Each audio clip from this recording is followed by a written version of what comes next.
আজকে দেখো সকাল সকাল আমি আর আমার একটু চা বানিয়েছি, খুব সুন্দর করে বানিয়েছি কিন্তু আজকে চাটা, কারণ আজকে অনেক কষ্ট করে চা বানিয়েছি। অন্যদিন কি হয়, গ্যাসের উনুনে বানানো হয়, তো তখন ওই চাটা আলাদা হয়, আলাদা স্বাদ। কিন্তু আজকে কাঠের উনুনে রোদের তাপে বানিয়েছি চাটা, ওই জন্য দেখতেও সুন্দর, খেতেও সুন্দর হবে। তো এখন এই চাটা আমরা কাউকে দিব না, আমি আর আমার বেটু শুধু খাবো। তো তোমরা শুধু ভিডিওটা দেখতে থাকো, চায়ের ভাগ কিন্তু কেউ পাবে না। আর এই দেখো পাশে ছাতু রাখা আছে। ছাতু তো তোমরা যারা আগে আমাদের ভিডিও দেখেছো, তো জানো যে আমার মিঠু, যে মিঠু ডান্স করতো, ও মিঠু তো খুব ছাতু খেত, ছাতু দুধ, তো ওর জন্য বিশেষ করে ছাতু আনা।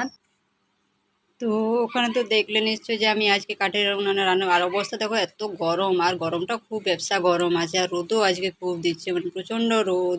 মানে কি বলবো, গরমে তো থাকাই যাচ্ছে না, পুরো অস্বস্তিকর। আর রোদের মধ্যে রান্না করা এত কষ্টকর, মানে অন্য দিন কি হয় বুঝতে পারা যায়নি, আর আজকে বেরিয়েছি রোদের মধ্যে, সেই জন্য আজকে মানে মানে কষ্টটা বুঝছি যে গরমের মধ্যে রোদের মধ্যে রান্না করা কি কষ্টকর। অন্যদিন কি হয়, গ্যাসে রান্না হয়, আর আজকে তো বললাম যে হঠাৎ করে শেষ হয়ে গেছে গ্যাস, সেই জন্য রোদের মধ্যে রান্না করছি। তো তোমরা ভিডিওটা দেখলে নিশ্চয়ই কীরকম হয়েছে কিন্তু কমেন্টে কিন্তু জানিও তোমরা।